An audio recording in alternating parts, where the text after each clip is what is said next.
10 years I'll be unbanned from EVO? I'll be dead in 10 years, so I don't think it'll matter, honestly. In 10 years, I think it'll honestly be roughly, hopefully the same. At least content-wise. People are here to watch people play high-level fighting games, and hopefully that content just doesn't change.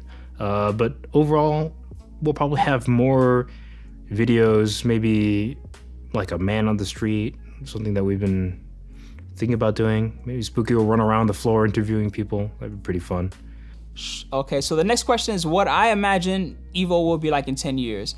I mean, if they're going on the path that they're going right now, to me, it's actually kind of pretty obvious where they're going to be in 10 years. They're going to be like some giant league or some shit. I'm not saying that it'll be like Overwatch League or anything. I'm sure that it'll be much different from that because these guys really love the open tournament format, right?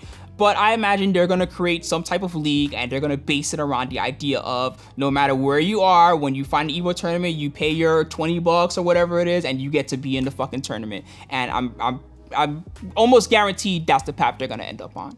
That's a heavy hitter right off the bat. I mean, I feel like one of the major differences that would be the games, right? I feel like the games are going to be one of the biggest differences because, like, you have games like Granble out there, which are kind of like, you know, anime, have RPG elements with all, like, the status limited stuff and stuff like that, which does happen in games, but I feel like, and I'll only use that as a loose example, but I feel like the next fighting games that come up 10 years from now might be drastically different from what we're playing now, only because of what we've seen. Even Street Fighter has changed, Tekken has changed, and I feel like any game will change. That's facts about the change, right? And along with change, I think there's growth. And that's what I'm going to focus on when it comes to EVO in 10 years, right? I feel like the change that we're going to see is that it's probably not going to be at Mandalay Bay. It's going to be at whatever hotel. It's going to be at a stadium, bro. Well, that's what I was going to get at. I was going to say whatever hotel the T-Mobile Arena is tied to, I think that's where we're going. Oh, snap, my bad. Because that's going to be the new stage in 10 years. Hey, that's how I feel. Yeah. 10 years from now, what do I hope EVO to be? I'm not sure I can think that far ahead. It's like from 10 years ago to now, it's already like a massive difference. So that's really far in the future, but I guess the main thing is I wouldn't want EVO to change in terms of, you know, the open bracket, the core FGC values, I guess. I would want it to stay true to that, yeah. Troll. Yeah.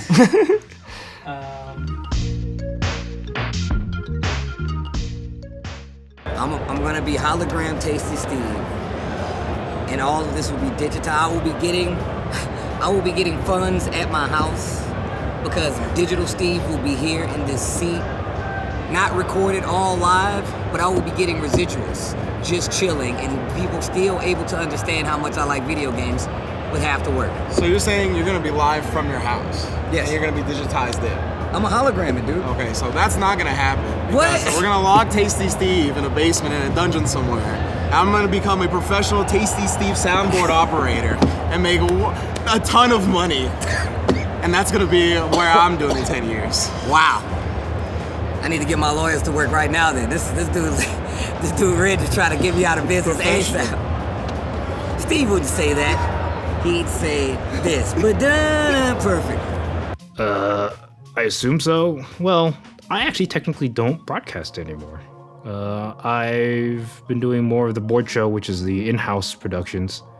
So what you see on the giant 4:1 aspect ratio screen, I'm in control of that now. Someone else actually does the broadcast now. But I make sure, obviously, that everything's good and the streams are going out to Twitch, but it's a little different now. In 10 years, actually, I've been here for 7 years, and every year I said that I might not come, and then I'm here. I think I really love Joey and the Cannon Brothers, and I really love the way that they have set it up.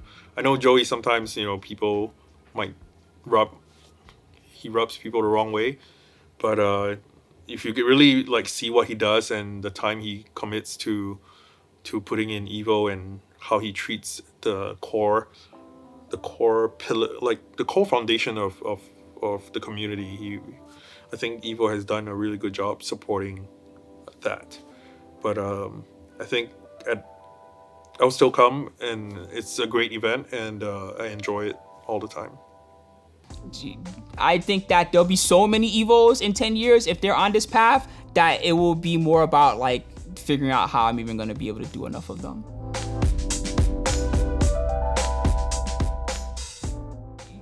So this question is about if there's anywhere in the world that I would like an Evo to happen.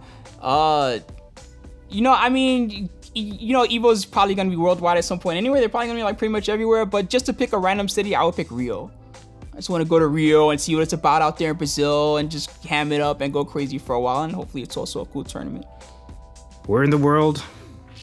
Well, I've done the two Evo Japans. We've been here in Vegas for a while. I don't know, maybe like Evo Dubai or something. That'd be pretty cool. I want to see some Lamborghinis just racing down the highways. Yeah, I want to see Daigo pull up in a Red Bull Ferrari with like Bonchan pulling up in like a Lamborghini Ferrari. A Red Bull like Ferrari. That'd be pretty cool. Side bets that are just bigger than the whole event. Exactly.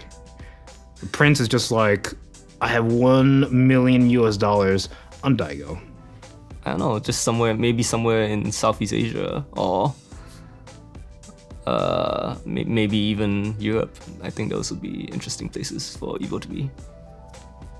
Dang. I have 2 answers. I really don't know. I've been a lot of places now, but that's a tough Brazil. That's a buff one. That's a buff one because my 2 answers do not include South America, which is good. It would be like my 3rd answer, right? So I'm glad that you said a South American answer. Number 1 for me is Korea. I really want to see Evo Korea, but we already have an Evo in Asia, right? Because of Evo Japan. So besides that, I want to see an Evo in Europe. I honestly want to see like in Italy. In Italy? In Italy. I'm or not Spain. mad at that. I'm not or mad at Spain. that. One of those 2. I like Evo just in Vegas. I don't like Evo anywhere else. It feels weird.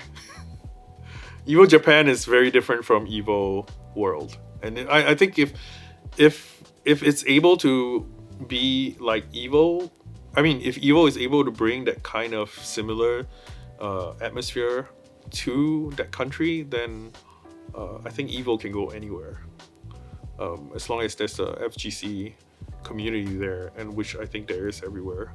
It fits into any place. Similar to SEAM, I think we're doing that for like Taipei Major and SEAM Philippines, not SEAM Philippines, but SEAM Malaysia, SEAM Thailand, in partnership with Tiger Uppercut and Flash Vision, and also a lot of other partners that we work with. That has actually helped to build up the communities in each of their countries. And it's more to help individual communities to build themselves up more than Evo. If Evo travels to another country, it doesn't really,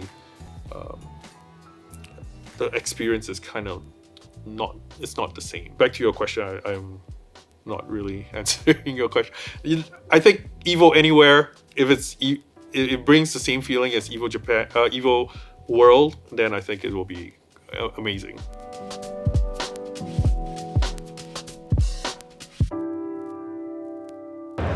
And then do you think that in 10 years broadcasting technology will be advanced enough to protect the commentators from Steve? No way. Definitely not. Even in digital form, I would break the digital seal and hurt the people next to me. That's just how I get down. If you're gonna do anything, if something change, it's the hypeness of video games. If you don't want the commentators to get hurt, change how hype your games are, you bums. The thing is that we cannot have that taken away from the commentary duos of Taste of Steve, right? Because the physical pain that we go through, it's like adrenaline, so it all pumps up the whole commentary. It actually adds to the chemistry of whoever he's with.